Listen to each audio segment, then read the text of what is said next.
ඉතින් වැඩිම ගම් වතුර මට්ටමක් සඳහන් වෙන අණුව තමයි මේ තියෙන්නේ.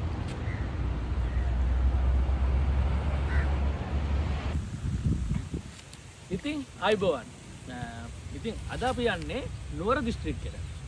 ඉතින් නුවර දිස්ත්‍රික්කයේ අපට අහන්න ලැබුණා එක වර්ෂවල පැවති අයහපත් කාලය ගුණය නිසා ගම් වතුර මට්ටම්. ඉතින් ගම් වතුර මට්ටම් සඳහන් කරලා තියෙන දුම්රිය ස්ථානයක් ගැන අපිට අහන්න ලැබුණා. ඉතින් අද අපි යන්නේ එම දුම්රිය ස්ථානය නුවර දිස්ත්‍රික්කයේ කොහෙද තියෙන්නේ කියලා බලන්න. ඉතින් අපි ගිහින් බලමු එම දුම්රිය ස්ථානය කොහෙද තියෙන්නේ කියලා. යන්න. ඒ තමයි ගම්පල දුම්රිය ස්ථානය. ඉතින් ගම්පල දුම්රිය ස්ථානය තමයි පැවති අධික වර්ෂාපතන සමග හටගත් ගම් වතුර තත්ත්වයන් සටහන් කරලා තියෙන දුම්රිය ස්ථානය තමයි ගම්පොළ දුම්රිය ස්ථානය. ඉතින් අපි බලමු එම සටහන් කරලා තියෙන ස්ථාන. මහවැලි ගඟ පිටාර ගැනීමත් සමග ගම්පොළ නගරයට ආපු ගම් වතුර මට්ටම් තමයි මේ ගම්පොළ දුම්රිය ස්ථානයේ මේ විදිහට සටහන් කරලා තියෙන්නේ.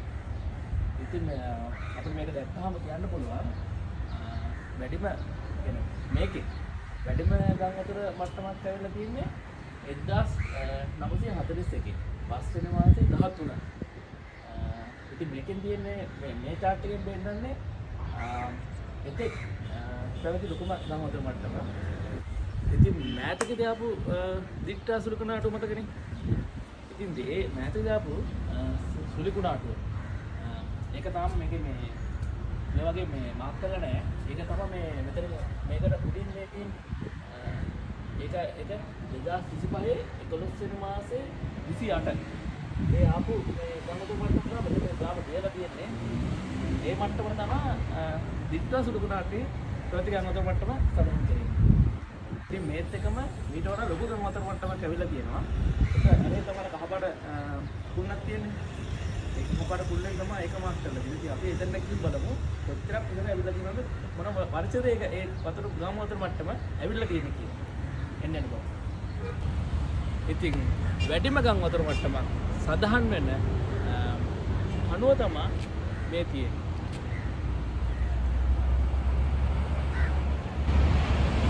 ඉතින් වැඩිම ගම් වතුර මට්ටමක් ඇවිල්ලා තියෙන්නේ 1947 අගෝස්තු මාස 5 වෙනි දින තමයි දැනට ගම්පොළ නගරයට